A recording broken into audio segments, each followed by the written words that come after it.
8 things you should be doing right now if your business is heading into insolvency. Right, listen, it's Chris Worden, First Business Rescue. My videos are designed to educate you, the UK director, on the minefield of UK insolvency. Now, the directors that go into insolvency without being educated about what they're about to do can really, really cause themselves problems down the line, and they can end up in quite messy situations. So I'm going to give you on some tips on what you should be doing if your business is starting to struggle. Number 1, keep accurate and up-to-date accounts, okay?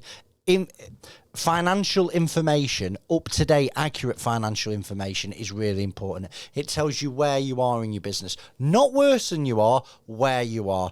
But to be able to do that, you need the discipline to whatever system you're using to make sure that it's updated.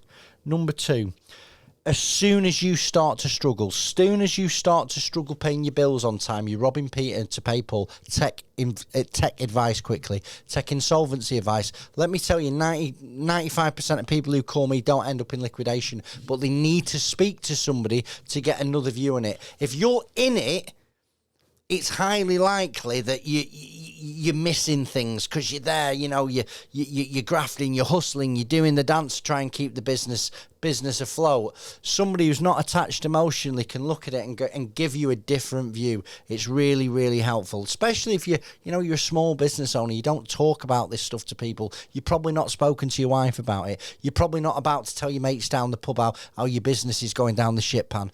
Get professional advice. Number 3, fulfill your duties as a director, okay?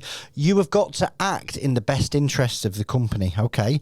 And that means filing things on time, filing accounts on time, filing your VAT returns on time, paying your tax on time. Obviously, if you're really in the mire, you're probably not paying your tax in time. But make sure you're aware of what your director's responsibilities are. Now, 4, if you go into liquidation, cooperate with the insolvency practitioner. Literally, that person you need to get on side. Now, don't get me wrong. There's no such thing as a friendly insolvency practitioner. But if you're one of those people that ignore letters, ignore phone calls, ignore emails, listen, they're going to get aggy. They are going to get aggy. That insolvency practitioner, once you appoint them, when they say jump, you say how high. Very, very, very important. 5, understand personal liability.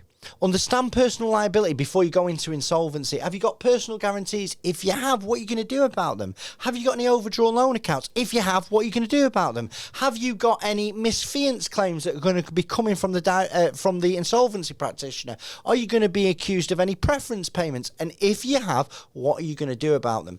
These things that I've just mentioned there, it's really important that you take advice on that before you appoint the insolvency practitioner. And if the insolvency practitioner you're speaking to hasn't mentioned these yet, that would be a red flag for me to go, halt, I maybe need to speak to somebody else. Okay. Number 6, keep a record of decision-making processes. If you're on the run-up to insolvency, you don't think you're going to last the year out, you don't think you're going to last the spring out, you need to be writing down your thought process around the business, okay? So business decisions, actions that you've taken, including any attempts to rescue the company from insolvency, any reasons why you're taking deposits, any reasons why you're continuing to get stuff from suppliers, because it's all going to help you if you do end up in insolvency. Okay, number 7. If you become insolvent, what does that mean, Chris? Well, you can't afford to pay your debts on time and your liabilities are more than your assets. Your responsibilities change. And now you've got to act in the interests of your creditors. Okay, so you can't be taking more deposits. You can't be taking on more stock. You can't be running up debts with suppliers with no hope of paying them. You can't keep running up HMRC bills with no hope of paying them. If you don't take this point really seriously, it's going to cause you problems down the line, potential disqualification, potential personal liability, and some of the worst cases, potential criminal proceedings.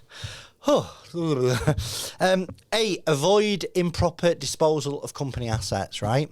So if you've got assets in your business, and that might be stock, tools of the trade, vans, vehicles, plant and machinery, if you're going to get rid of them and sell them, it's important that they get sold for the market value. You need to have them, any sales supported by an independent valuation. You know, remember, write all this information down, because if you go into insolvency, and the insolvency practitioner, and they're trained to look at this stuff, have found that you've got stuff out the door in the months leading up to insolvency, it's you that's going to be on the line. They'll come to you, they'll make you personally liability, it will end messy. And that's about it. You know, so 8 points for you to consider, think about if you're heading into insolvency. If you've got any questions, drop them in the comment section below. My name's Chris Worden, and I am First Business Rescue.